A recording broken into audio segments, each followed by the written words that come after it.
اوی خانه دا سوال دی د کوو قابل خو نه دی او یا ترور دا بابا دی اجرتي قاتل خو نه دی. څوک وایي دولت را نغدي بیخي به ترېنه غواړي او څوک وایي کور مې نشته دی بچي به ترېنه غواړي. نو یو کس دلبار کې داسې راسې رو رو ګوڼېدو چې غوږ مې ورته کېښود واده یې دې غوښتو.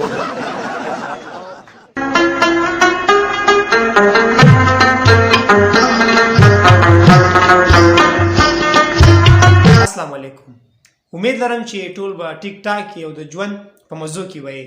راځئ چې نن د باندې د خندانه ډکه شاعري واورم. ما چې په خپله په لومړي ځل واورېده نو ډېر زیات مې پسې وخندل. نو ما وایي چې تاسو سره هم شریکه کړم. راځئ دغه ویډیو وګورو، دغه شاعري واورو او لږ وخاندو. الله دې رقم وکړي، ډېره ګرانه معامله ده او دا شرک نه دي نسي دي، دا خبره ښه ښکاره ده. مشرکه که بوتان ځان له خدایان نیولي دي او مسلم ور مراد له باباګان نیولي دي. وی پلاني بابا له لاړ شه ننکی به دې جوړېږي، د بل بابا له لاړ شه که غوږونه دې خوږېږي. دا بل بابا له تبې دی چې تبه پېښه کېږي، په لاس او خپو که باد وي د دې بل سره جوړېږي. نو زمونه مولیا چې مرتبې ورکړي خدای دی، خدای خلکو د خپل ځانه ورتړلي دا ډیګرې دي.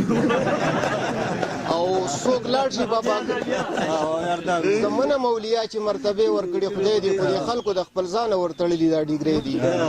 څوک لاړ شي باباګانو له څاروي به ترېنه غواړي، څوک وایي بېروزګار یم نوکري به ترېنه غواړي. څوک وایي دولت را نغدي بیخي به ترېنه غواړي او څوک وایي کور مې نشته دی بچي به ترېنه غواړي. نو یو کس دلبار کې داسې راسې رو رو ګوڼېدو چې غوږ مې ورته کېښود واده یې دې غوښتو.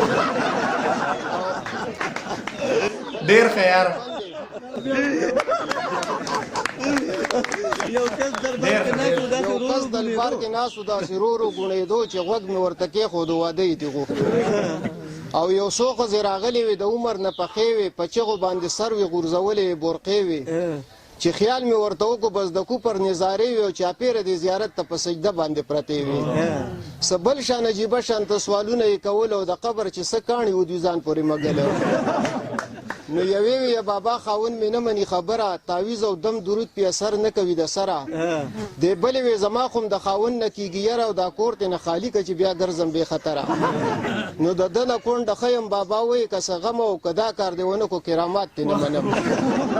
نو بیا بلې وې بابا چې جهنم دې راته کور و، غلطي مې پکې نشته بې ګناه سوځم په اورو. د زوی دا زړه مې که د خپلې ښځې نه ته تور او یا مړه دغه بلا که چې شم خلاصه د انګورو.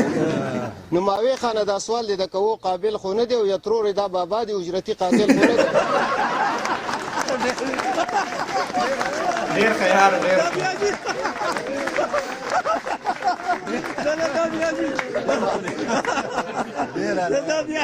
بلې بابا چې جهنم دې راته کور و، غلطي مې پکې نشته بې ګناه سوځم په اورو. د زوی دا زړه مې که د خپلې ښځې نه ته تور او یا مړه دغه بلا که چې شم خلاصه د انګورو. نو ماوې خانه دا سوال دی د کوو قابل خو نه دی او یا ترور دا بابا دی اجرتي قاتل خو نه دی. نو په ګوټ کې یو ملنګ ناسو چې دغه منجور و، د چرسو په چیټه باندې راښکته د ده سر و. په مخه ټوخېدو کو به د هېڅ نه دې خبر و، راتلې به ورله ښځې مړه سم ډېر بختور و. نو د مالګې یوه لویشت کرۍ مخې ته پرته وه او دم کړې دې ملنګ و چې دا خلکو له خوړده وه. او اخري بند دی چې دا ښځې چې انګاره بیا په لار مشغولېدلې یو بل سره یې خپلې مسلې بیانولې.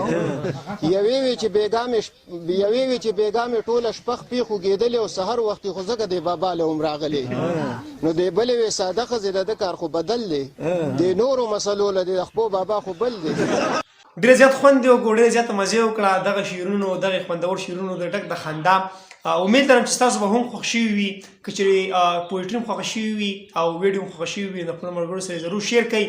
او که چېرې تاسو هم په یوټیوب باندې ګورئ نو د یوټیوب چینل سره سبسکرایب کړئ، یا زموږ بره د فیسبوک په پیج کې په ډسکرپشن کې د یوټیوب لینک پروت دی، لاړ شئ یوټیوب ته وزټ وکړئ، یوټیوب چینل سبسکرایب کړئ زموږ د راتلونکي ویډیوګانو لپاره. او اوس موږ له راکړئ اجازه د راتلونکي ویډیو لپاره. والسلام.